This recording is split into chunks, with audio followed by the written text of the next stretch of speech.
Bom dia. Vamos dar início à explicação aqui sobre energia natural afluente, conhecida como ENA.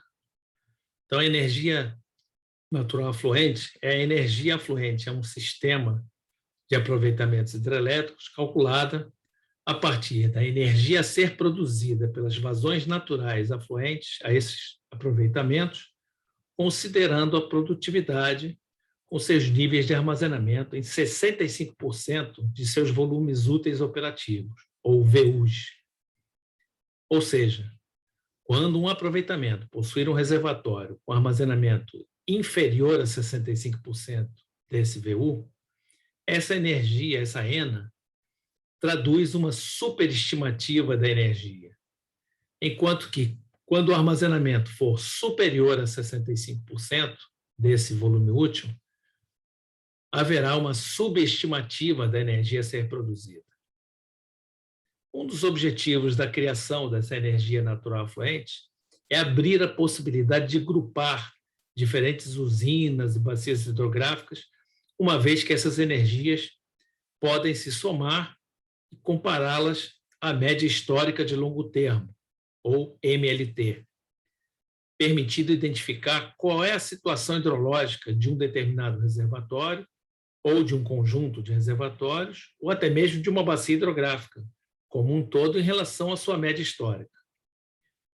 Numa mesma bacia hidrográfica, se somarmos simplesmente as vazões naturais de seus aproveitamentos, esse valor não terá menor significado, enquanto que se somarmos as energias naturais afluentes desses aproveitamentos, poderemos comparar essa soma com a média histórica de longo prazo,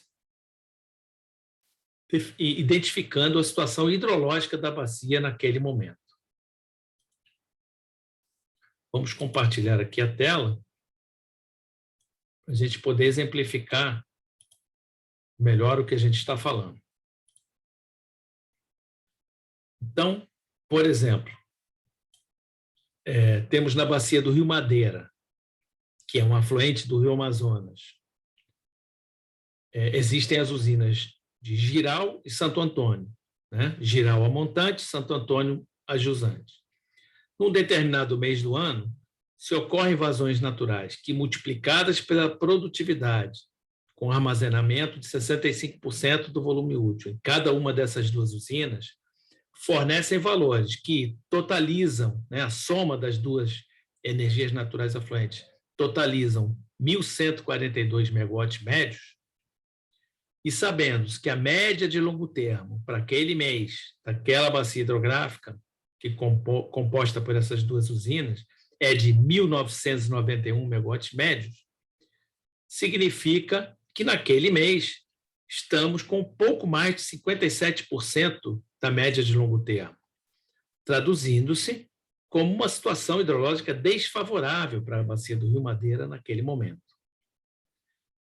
E, no mesmo instante de tempo, noutro aproveitamento, denominado Pimental, que fica localizada na bacia do Rio Xingu, que é outro afluente do Rio Amazonas, cuja média de longo termo é 80 megawatts médios, naquele mês foi calculada com aquelas vazões naturais produzidas naquele instante de tempo, foi calculado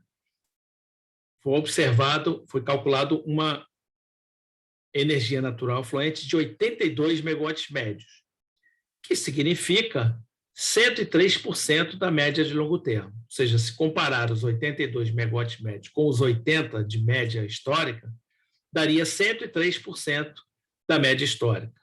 Ou seja, uma situação próxima da média para aquele aproveitamento. Ambos os rios são afluentes do mesmo rio Amazonas. Então, isso permite a gente ter conhecimento específico sobre bacias diferentes, apesar de estarem numa mesma macrobacia, podem estar em situações hidrológicas distintas. Eu espero que tenha ficado claro o conceito de energia natural afluente e eu vou ficar por aqui. Muito obrigado.